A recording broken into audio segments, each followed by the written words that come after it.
porque a nossa exortação não foi com engano, nem com imundícia, nem com fraudulência. 1 Tessalonicenses, capítulo 2, versículo 3. A paz do Senhor, meus amados irmãos, professores, alunos da IBD. Essa é a pré-aula de número 11, Cultivando a Convicção Cristã, 10 de setembro de 2023. Texto áureo: porque a nossa exortação não foi com engano, nem com imundícia, nem com fraudulência. 1 Tessalonicenses, capítulo 2, versículo 3. Verdade prática. O cultivo da convicção cristã é imperioso para a prática e a defesa da fé em tempo de adversidade. Leitura bíblica em classe. 1 Tessalonicenses, capítulo 2, versículos 1 a 12. Vamos pensar um pouquinho sobre o nosso texto áureo? 1 Tessalonicenses 2:3.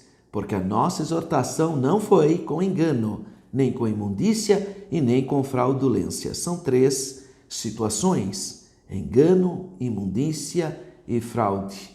Essa é a ideia. A palavra ministrada, o evangelho, a palavra ministrada pelo apóstolo Paulo não teve esses elementos, infelizmente tão comuns hoje no mundo contemporâneo, cheio de falsos mestres, falsos profetas, falsos ensinadores, falsos doutores, cheios de engano, imundícia e fraudulência.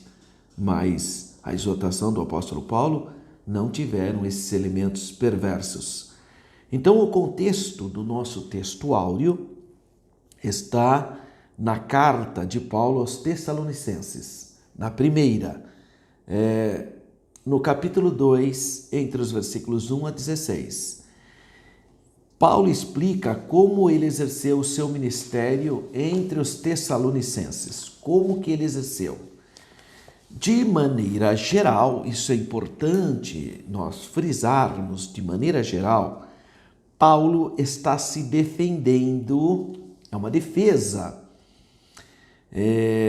das acusações que faziam contra ele. Então, há um contexto, obviamente, E a defesa é contra os filósofos sofistas, que ele não era um sofista, ele não estava mascarando uma postura. Ele era isso mesmo, um homem dirigido pelo Espírito Santo. Portanto, um homem que tinha a verdade como base da sua prédica, a santidade e a sinceridade. Então, portanto, ele não sofismava nada. Então, ele não era um sofista itinerante, porque tinha filósofos sofistas itinerantes que cobravam para ensinar, para falar sua filosofia, e muitas das vezes era assim, eivada de engano, de imundícia e de fraudulência. Então, Paulo não era um impostor, não era um obreiro de falsos milagres, algo muito comum naquele período. Também não era um propagandista de um falso culto religioso, ou alguma religião de mistério, algo muito comum também há 2000 anos atrás, em especial o mitraísmo, que tinha muito de misticismo. Há provas de que em seus dias havia indivíduos dessa categoria, adversários do apóstolo Paulo, que procurava classificá-lo nesse grupo de pseudos mestres, pseudos cristãos. Então ele inicia dizendo, porque a nossa exortação. Essa é a maneira que ele fala. E a palavra exortação aqui do grego é paráclesis, que quer dizer encorajamento, exortação, apelo, solicitação, consolo. Pode indicar prédica, mas é uma alusão direta ao Evangelho, quando ele está falando a nossa exortação, a pregação do Evangelho.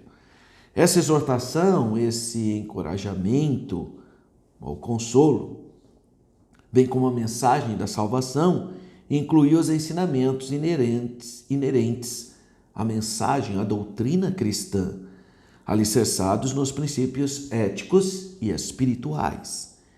Então inicia, porque a nossa exortação, porque o evangelho que eu prego, porque a mensagem que eu trago para vocês não foi com engano, ou de engano, do grego plane, significa erro, desvio, ilusão, engano. A mensagem proclamada, então, pelo apóstolo Paulo não procedia de qualquer tipo de ludibrio ou ilusão, cujo propósito fosse o de levar as pessoas a crerem e praticarem algo que não é verdadeiro. Pelo contrário, a verdade era a fonte de toda a convicção da mensagem do apóstolo Paulo. Ali usa a expressão nem com imundícia ou então impureza. Sua pregação não tinha motivos ignóbeis. O termo grego é akatarsia. Akatarsia significa qualquer tipo de corrupção, impureza. É usado para indicar, inclusive, os animais proibidos pela lei, que são os animais impuros. Isto é, vedados ao consumo humano, de acordo com a lei de Moisés, claro, né? O kasherut. A ideia é ampla, pode ter um sentido bem geral. Então pode ser desde imundícia no sentido de impureza, mas também de falsidade, de engano. Aqui tem várias ideias, então, que pode ser explorada dessa expressão imundícia. Bom, alguns pontos aqui a gente pode então pensar. Primeiro, a maioria dos intérpretes bíblicos desse versículo diz que ele se refere ao desejo sórdido pelo dinheiro ou concupiscência pelo lucro, como por exemplo, nós vemos no Novo Testamento em Samaria. Você percebe que existem pessoas ali que falam alguma coisa para ter algum efeito místico, mas ele está atrás de dinheiro. Você percebe isso quando Pedro chega em Samaria, ele repreende Simão, né, de onde vem o termo simonia, né, que é a compra do cargo por dinheiro, porque ele viu a operação do Espírito Santo e ele queria aquele dom de pôr a mão também e as pessoas serem batizadas no Espírito Santo, as pessoas receberem o revestimento de poder que nem Pedro. Aí Pedro repreendeu ele, né? Então parece que aqui, quando ele está falando imundícia, ele esteja se referindo à questão da pessoa que prega ou canta, mas o objetivo principal é levantar recursos, ou seja, cobrando dinheiro, porque isso era comum entre os filósofos. Os filósofos na antiguidade, e teoricamente não há problema nenhum nisso, ele está vendendo um serviço, né? É uma prática comum entre os filósofos sofistas desde o tempo do grande filósofo Sócrates, por volta do século 4, 5 a.C., né? Você observa que tem isso entre os filósofos. Eles, talvez daí, talvez não, é possível que daí que venha a profissão de professor, né? Porque as pessoas pagavam para receberem educação. Em outras palavras, vende o seu conhecimento. Por si mesmo, essa prática não é errada, embora todo mestre deve ter um ideal muito mais elevado do que simplesmente o dinheiro. Mas a acusação quando ele fala não teve com impureza, porque você veja que Paulo, em muitos locais, ele resolveu trabalhar para que ninguém interpretasse que ele estava só interessado em colher recursos materiais pelo seu ensinamento. Embora Paulo faz uma citação forte sobre a lei de Moisés, dizendo: digno é obreiro de seu salário, e não atarás a boca do boi que debulha. Mas em ambiente pagão precisa tomar muito cuidado. Por isso que nós temos esse cuidado quando a gente é missionário. A gente pede para o missionário não pedir oferta, para ensinar as pessoas a ofertarem, mas fica lá a oferta.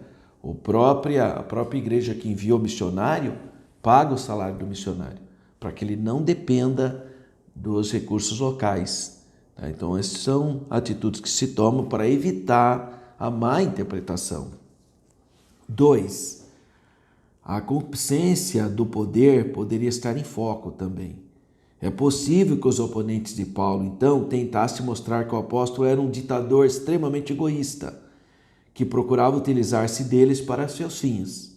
O contexto mostra-nos que fora feita alguma espécie de acusação dessa natureza, sem importar se o versículo que ora comentamos diz isso ou não.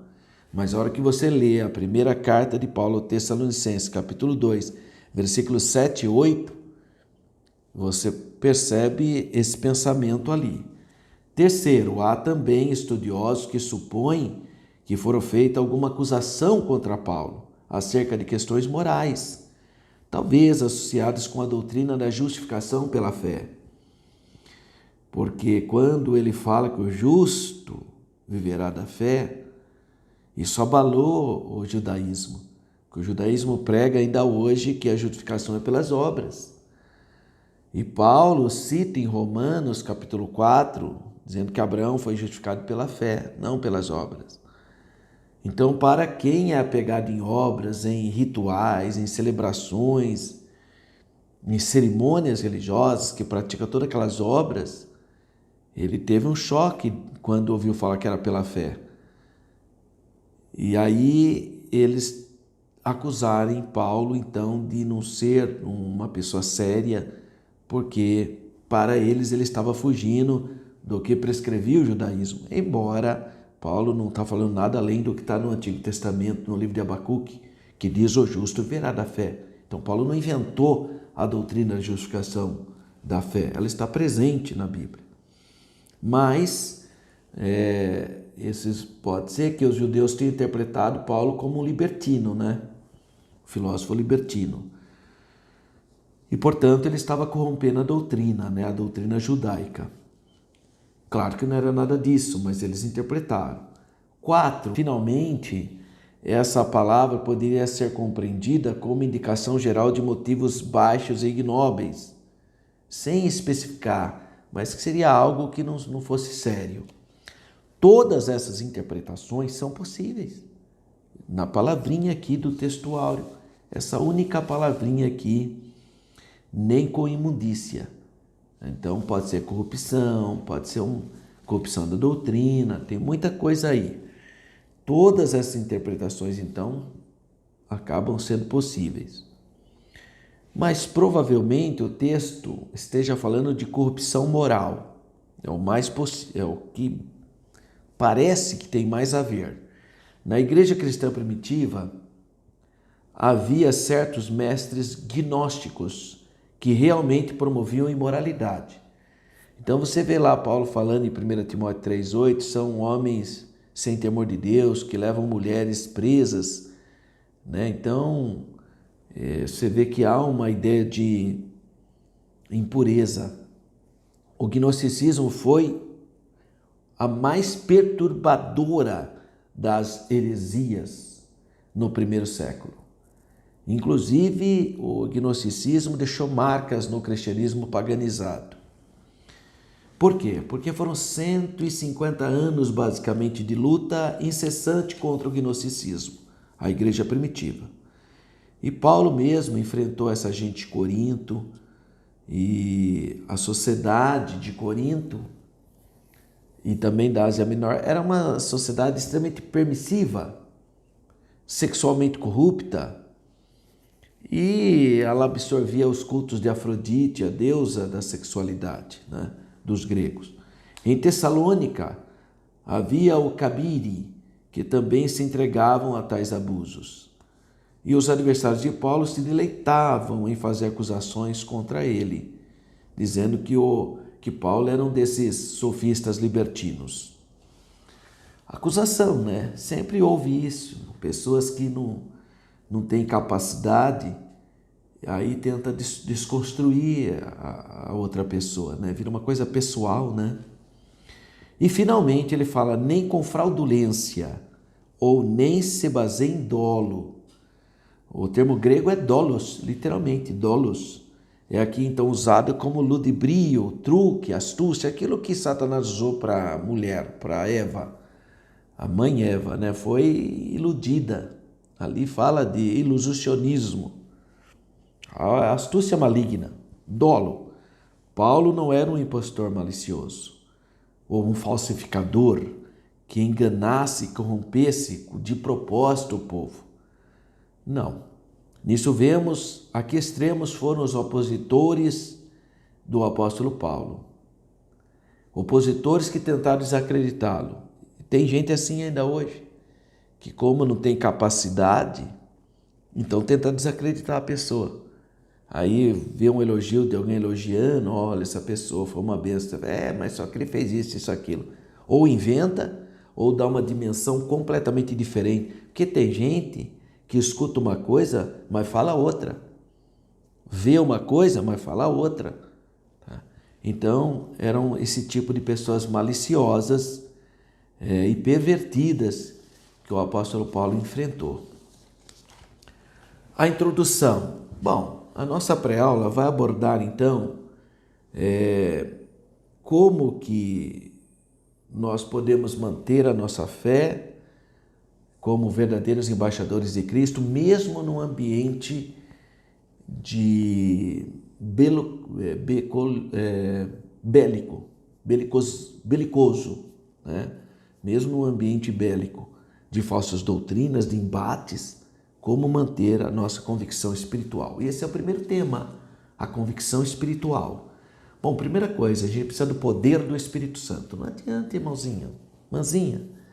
Pode, eu incentivo, eu sou diretor da Escola Teológica, da EADEC, sou professor também, pela graça de Deus, incentivo muitos irmãos a estudar, mas sem experiência espiritual, sabe, sem você orar, buscar a presença de Deus, ter o poder de Deus, não adianta nada, não adianta nada.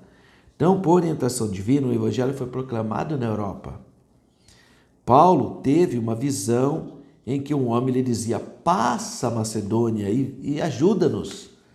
A partir dessa revelação, então, Paulo levou a mensagem do Senhor Jesus para Filipos e depois para Tessalônica. O apóstolo deixa claro que o evangelho não foi pregado com um mero discurso racional, como se fosse mais uma filosofia. Não, mas sobretudo em poder, no espírito em plena convicção. 1 Tessalonicenses 1:5. Nesse caso, o evangelho foi ministrado com ousadia, no poder do Espírito Santo, de modo que resultou na salvação e na libertação de pessoas. Assim podemos afirmar que na ausência da convicção espiritual, a palavra de Deus acaba sendo reduzida a mero intelectualismo humano. Então, sem o poder, por isso que as igrejas que mais crescem, que mais enviam missionário, que têm revolucionado, são igrejas cheias do Espírito Santo. Igrejas que acreditam em Atos capítulo 2, no revestimento de poder. Igrejas que buscam a presença do Espírito Santo, que oram. Essas igrejas são as que mais crescem. Agora, aquelas que ficam na intelectualidade, vira um clube, né, irmão? 1.2. Confiança em Deus. O apóstolo declara que mesmo tendo padecido e sido agravados em Filipos, sua fé não fora abalada. Ele está se referindo então à perseguição que ele sofreu. Aonde? Em Filipos. Antes de pregar na Tessalônica, Paulo e Silas tinham sido publicamente açoitados com vara, lançados no cárcere inferior. É só se ler Atos dos Apóstolos, capítulo 16. É só você ler ali. Todavia, apesar dos pesares, feridos, perto de meia-noite, o que Paulo estava fazendo? Se fosse o irmão de hoje, capaz de estar murmurando, né? Você vê, fui pregar, expulsei o demônio de uma menina e olha o que aconteceu, me prenderam. Estava reclamando, né? Hoje tem um monte de gente que mais murmura do que assume e faz o trabalho, né? É uma geração que não tem muita expertise espiritual, né? Mas não, o que Paulo fazia? Perto de meia-noite, cheio de vergão, preso no tronco, no cárcere inferior, no local fétido, abafado. O que Paulo está fazendo, murmurando? Não, ele está cantando a Deus. Está lá em Atos 16, 25. Após essa provação, ele não esmoreceu. Ele ainda teve a sensibilidade do Espírito Santo para ir pregar em Tessalônica. Em Tessalônica, em meio a tantas lutas, mas com confiança renovada, anunciar o Senhor Jesus. Nessa perspectiva, nós somos encorajados a não desfalecer para pregar o Evangelho. E 1.3, fidelidade na pregação. O apóstolo dos gentios assegura que o Evangelho anunciado em Tessalônica não foi com engano, é o nosso textuário, nem com imundícia e nem com fraudulência. O que ele está demonstrando aqui? Que a doutrina cristã não procede de fábulas, de invencionices, de invenção humana. Está cheio de gente inventando historinha. Pelo contrário, Paulo declara que o Evangelho é o poder de Deus. O Evangelho é de Deus. E o próprio Deus comissionou, não como para agradar os homens, mas a Deus, que prova o nosso coração. 1 Tessalonicenses 2,4, parte B. Então, nesse sentido, nós também somos exortados a manter a fidelidade na pregação. E a fidelidade é a Bíblia, irmão. Tá? Eu vejo muita gente com mensagens alegóricas. Não há problema nenhum, né? Mas precisa tomar cuidado. Muito cuidado com a alegoria, porque às vezes não tem pé nem cabeça aquilo. A pessoa acha que inventou uma grande coisa. Não é assim. A regrinha da hermenêutica bíblica. A Bíblia interpreta a própria Bíblia.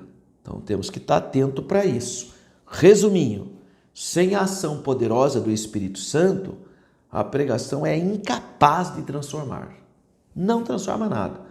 Às vezes a pessoa acolhe apenas intelectualmente. Então, além da convicção espiritual, também ela gesta em nós a convicção moral. Retidão nas ações. 2.1. A conversão opera a transformação moral no indivíduo. Tem jeito da pessoa dizer que nasceu de novo e continua com uma moralidade decadente. A Bíblia orienta, dentre outras recomendações, a deixar a mentira, a falar a verdade, deixar o furto e ser honesto, não pronunciar palavras torpes. Eu tenho observado gente que diz que fala com Deus, gente que fala que Deus fala com ela, que tudo é Deus, mas a hora que a pessoa vai falar, fala cada palavra de baixo calão. Como é que pode uma coisa dessa? Como que explica isso? Tudo bem, às vezes percebe que é a falta de cultura mesmo, mas precisa tomar cuidado, irmão. Sua boca seus lábios são santos. Como que a pessoa fala sem temor de Deus, falando palavras torpes? Misericórdia. Nesse aspecto, o apóstolo Paulo reivindica a retidão das próprias ações ao afirmar: nunca usamos de palavras lisonjeiras, nem houve um pretexto de avareza. 1 Tessalonicenses 2,5. Então, é falso a pessoa que fala palavras torpes, porque uma mesma fonte não pode ter água doce e água salgada. Então, conduta e retidão é uma virtude do crente nascido de novo, regenerado. 2.2. Reputação ilibada. Considera-se portadora de reputação ilibada a pessoa de reconhecida idoneidade moral. Paulo, em 1 Tessalonicenses 2,6 diz: não buscamos glória dos homens, nem de vós, nem de outros. Isso é importante, porque ele tinha uma postura, um compromisso com Deus. Aos Coríntios, Paulo escreveu que o crente deve gloriar-se no Senhor e não em si próprio. A conclusão é clara: os que aspiram fama e prestígios caem em tentação e maculam o Evangelho. Nosso viver deve glorificar a Deus. A Ele seja a glória na igreja, na pessoa de Jesus Cristo. Tem gente que quer ter um cargo, quer ser reconhecido como pastor, como evangelista, porque ele quer glória, ele pensa que nem a pessoa que forma lá agora é doutor, né? Fez a faculdade de Direito ou de Medicina, agora é doutor. Irmão, isso aí, essas coisas, não é isso que vale. É a pessoa realmente ser aquilo, né? Então tem gente que não vê a hora de ser chamado de pastor. Aí até se auto-unge, né? Vai lá um dia, compra 1 litro de óleo, joga na cabeça e acha que é pastor, só por causa do título. Pode ser assim. Jesus, ele nos ensina muita coisa. Ele fala que ele é servo, é servidor, ele veio para servir. João Batista, quando veio para ver Jesus, falou, olha, convém que ele cresça e eu diminua. Eu não sou nem digno. Mas ele tem um sentimento de humildade. Mas tem gente que só pensa no título, no cargo. É um espírito da Babilônia isso, né? 2.2, então, vai falar sobre a reputação ilibada. E 2.3, vida irrepreensível. Não precisa ser repreendido, irrepreensível. Nesse contexto, então, o apóstolo invoca a Deus e a igreja em Tessalônica como testemunhas de sua postura, santo, justa e irrepreensível. Essas qualidades são questões morais, né? Questões de retidão e denotam um padrão de comportamento de quem tem comunhão com o Senhor. Assim, o grau de comprometimento adotado pelo cristão com os valores do reino é o reflexo do nível da sua comunhão com Deus. Quanto mais fiel a Deus, mais comunhão tem com Deus, mais santo, mais reto, mais convicção moral. Então, resuminho do tópico 2, o crente regenerado possui uma conduta de retidão e uma vida irrepreensível. E eu falei da convicção espiritual, da convicção moral, vai se fechar com a convicção social. Então, 3.1, bem-estar comum. O bem-estar comum alcança o homem em suas necessidades físicas, mas também espirituais. Não é por acaso que a Bíblia fornece ilustrações para o bem-estar espiritual e social dos seres humanos. O papel da igreja é o de proclamar o evangelho. Isso tem que ficar claro. O papel primordial da igreja são coisas espirituais. Pode fazer coisas materiais? Pode, mas o papel primordial da igreja é espiritual. É aliviar o sofrimento espiritual, mas também aliviar o sofrimento físico, de bem-estar social entre os irmãos. O profeta Abacuque registra que os problemas sociais de sua época resultaram em pecado, como violência, injustiças, etc. Assim, o mal social tem origem ao pecado. E aí entra o problema. A pessoa fala, você vê, aquele político parecia tão honesto e tal. Então, isso é por causa do pecado. Olha, essa ideologia, esse partido tem essa ideologia, olha que bom, se aquela pessoa ganhar as eleições, vai implementar. Depois dá tudo errado, por causa do pecado. Enquanto o homem estiver nesse estado pecaminoso, esse é o resultado. Assim, o mal social tem origem ao pecado. Esse foi o engano de Karl Marx, Friedrich Engels, e Stalin, Hitler, essa gente toda. Até hoje tem gente assim. Tem gente. Então você pode ter a melhor boa vontade, mas devido ao pecado haverá corrupção, haverá problema. O apóstolo Paulo então escreve: quiséramos comunicar-vos não somente o evangelho de Deus, mas ainda as nossas próprias almas. 1 Tessalonicenses 2,8. Esse sentimento é comparado ao cuidado de uma mãe para proteger os seus filhos. Também é equiparado ao procedimento de um pai amoroso que se interessa pelos problemas dos filhos.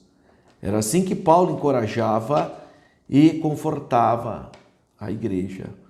A dedicação exclusiva de uma parte em detrimento da outra não retrata o evangelho de Cristo.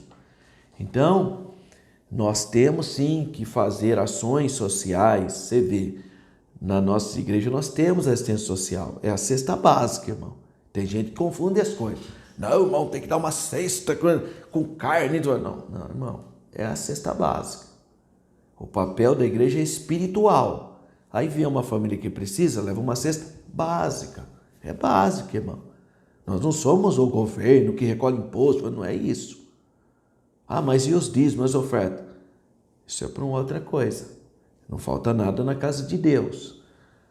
Então, eu já vi irmãos falando, essa igreja, ela pega o dízimo para construir casa, pega o dízimo assim, mas o dízimo não é para isso. O dízimo não é para isso, irmão. Porque já tem um imposto para o governo fazer isso. Então não pode misturar as coisas. Tá? Tem gente que mistura tudo. Aquela igreja, que maravilha, pega o dízimo para construir casa. Sim, mas a Bíblia não fala para fazer isso. O dízimo é para a manutenção da obra de Deus, para os ministros. Agora, tem os impostos que você já paga para o governo dar condições ou incentivar a casa própria, etc. Então eu percebo que tem irmãos que confundem as estações. Já vieram falar para mim isso. Irmão Alberto, aquela igreja pegou o dízimo dos irmãos e construiu a casa. Sim, mas a Bíblia não fala isso. Ele fez da cabeça dele. Onde está escrito isso na Bíblia? Então, a igreja, ela tem a sua convicção social. É sim, a Bíblia fala que nós temos que cuidar dos domésticos da fé. Então a pessoa, irmão, e quem não é doméstico da fé não é para ajudar? Deve ajudar, se der, né? Porque a nossa prioridade, domésticos da fé. Agora tem irmão que confunde tudo. Não, tem que ajudar todo mundo. Irmão, mas tem outras instituições para ajudar também. Não é assim. Agora tudo você vai jogar em cima da igreja. Até Paulo fala, irmão, se você tem alguma viúva para cuidar, a família deve cuidar. Está lá escrito na Bíblia, falando que a família deve cuidar. Então não é para jogar nas costas da igreja. Agora, se aquela pessoa, coitada, não tem família, não tem ninguém por ela, a igreja abraça e cuida. Então nós vemos atos de amor dos pastores, da própria igreja, mas nós não vamos resolver esse problema social. A gente tem que ter essa convicção social de entender o bem-estar comum, um ajudar o outro, mas a função da igreja é espiritual. Então, a igreja que deixa a sua espiritualidade ficar só atrás de construção de casa, de não sei o que lá, ela está fazendo um papel político do governo. Negócio só ficar fazendo de ação social. Não que ela não deva fazer, mas isso não é o essencial da igreja. Isso aí pode ser acessórios. Uma coisa não exclui a outra, mas a base da igreja é espiritual. Essa é a função da igreja. Por isso que não dá para a pessoa chegar na igreja e ao invés de uma palavra ministrada com unção, com graça, louvores, ficar com historinha furada. Não. Aí não dá, né, irmão? Então tá vendo como que a gente precisa ter o discernimento? E finalmente aqui, a dedicação altruísta. O apóstolo dedicou com altruísmo. Eu realmente admiro as irmãs que dão aula para crianças. Elas preparam as aulas, vão lá. Isso é tudo altruisticamente, irmão. Tudo altruísta. Isso equivale, né? A pessoa faz de coração para Deus. Não ganha salário, não ganha nada. Porque hoje está cheio de igreja que fica até levando embora os nossos professores, os nossos maestros, pagando salário. Tem igreja que está até buscando obreiro na nossa igreja para pagar salário, para tirar da nossa igreja, para virar empresa, para cuidar da igreja empresa deles. Está cheio de gente assim hoje. E tem irmão que vai, coitado, né? Não tem firmeza denominacional, aí vai tocar nessas orquestras, ganha até dinheiro. Maestro, tem gente que sai da nossa igreja com promessa de salário em outras igrejas. Olha que situação. Porque são igrejas empresas, mas igreja é corpo. Igreja é outra coisa. Né? Então, o altruísmo enobrece o homem, faz de coração. Se porventura vier o reconhecimento, amém, glória a Deus, mas se não vier, não é o essencial, é o altruísmo. Você está fazendo para o Senhor Jesus, não para a sua vaidade própria. Agora, infelizmente, tem gente que só pensa na sua própria glória, né? Apesar do direito inerente ao seu apostolado, ele decidiu nada receber, ainda que podíamos, como apóstolos de Cristo, servo-vos pesado. Está lá, 1 Tessalonicenses 2,6. Assim sendo, para prover o necessário sustento, o apóstolo valeu-se de seu ofício de fabricante de tendas. Atos 18,3. Leia lá. Por que ele fez isso? Para evitar o falatório. Ele teria até direito, né? E tem uma hora que ele até fala, por que eu não... Todos podem levar uma mulher irmã, né? Ele está se referindo à esposa, e ter salário e tal, só nós que não. Então ele faz esse questionamento. Acerca disso, o apóstolo Paulo recorda aos irmãos: trabalho e fadiga, pois, trabalhando noite e dia, para não sermos pesados a nenhum de vós. Então, uma opção de um missionário para evitar qualquer tipo de escândalo, para não ser um fardo pesado para a igreja. Então é importante ressaltar que a Bíblia não condena a provisão financeira para os obreiros, pelo contrário. Olha, 1 Coríntios 9,14, aos que anunciam o Evangelho, que vivam do Evangelho. 1 Timóteo 5,18, digno é o obreiro do seu salário. Agora, é claro que Paulo viu que aqueles irmãos poderiam ter uma interpretação equivocada, então ele vai evitar. É o que a Bíblia fala, né? Ele mesmo fala, todas as coisas me são lícitas, mas nem todas me convêm, né? Por quê? Porque eu não vou permitir que as pessoas se escandalizem por causa disso. Nesse sentido, aprendemos que o amor sacrificial e o trabalho voluntário e desprendido não é só voluntário, né? É que tem uma chamada de Deus, né? Porque o voluntário é muito importante, mas ele é voluntário, né? Se der, ele vai, né? Ele é voluntário. Não, a gente tem que ver gente que tem a chamada de Deus, sabe? Que tem um amor sacrificial, que as coisas de Deus são prioridade. A pessoa que, se der, eu vou, irmão. Sou voluntário. É difícil, né? Nós temos que lutar, então, ensinando as pessoas a serem altruístas. Então, resuminho do tópico 3, a convicção social presente na vida de Paulo era um exemplo para a igreja. Então, nós temos a convicção espiritual, a convicção moral e a convicção social. São esses 3 temas que permeiam a lição de número 11 nessa pré-aula. E para nós encerrarmos, Paulo foi submetido a uma série de provações durante o seu ministério. Não obstante, ele nos deixou exemplo de intensa convicção de fé. Nunca Paulo desistiu da sua caminhada. Sofreu. Olha, ele sofreu muitas vezes. Em Atos, você vê que tem uma hora quando ele está lá na prisão em Cesareia, o Senhor Jesus aparece para ele e fala que convinha que ele fosse para Roma ser testemunho. Então, Paulo teve uma comunhão muito plena com Deus. E é por isso que ele não desistiu. Porque se Paulo fosse apenas pensar no que estava acontecendo, ele falou, puxa vida, né? Ele deixou o judaísmo, deixou seu cargo privilegiado como rabino, possivelmente até como membro embora a Bíblia não deixe claro, mas talvez até membro do Sinédrio. Então ele deixou um status e ele considerou tudo isso como nada, né? Para sofrer com Cristo. Porque ele teve um encontro verdadeiro com Jesus. Quem tem um encontro verdadeiro com Jesus não pensa em deixar Jesus por nada, absolutamente nada.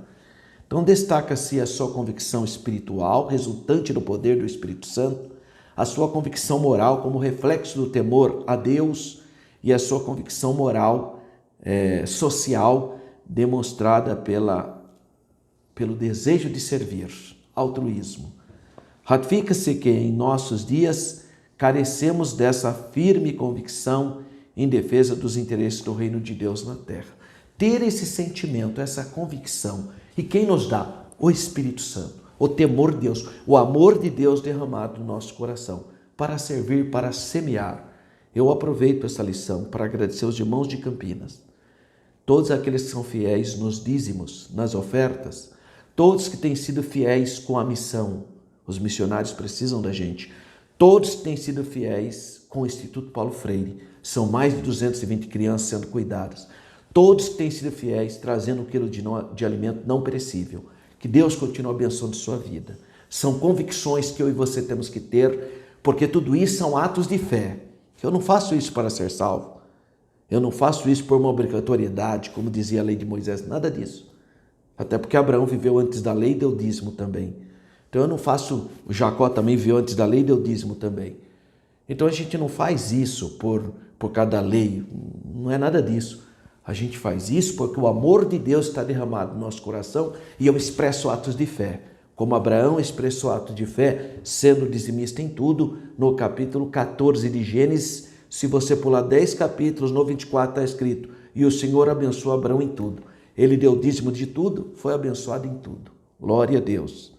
E além disso, o Hebreus fala, né, que pelo fato de Levi estar nos lombos de Abraão, Levi nem existia, mas o fato de Abraão ter dado dízimo em Gênesis 14, até Levi, que posteriormente foi receber dízimo, deu dízimo através de Abraão.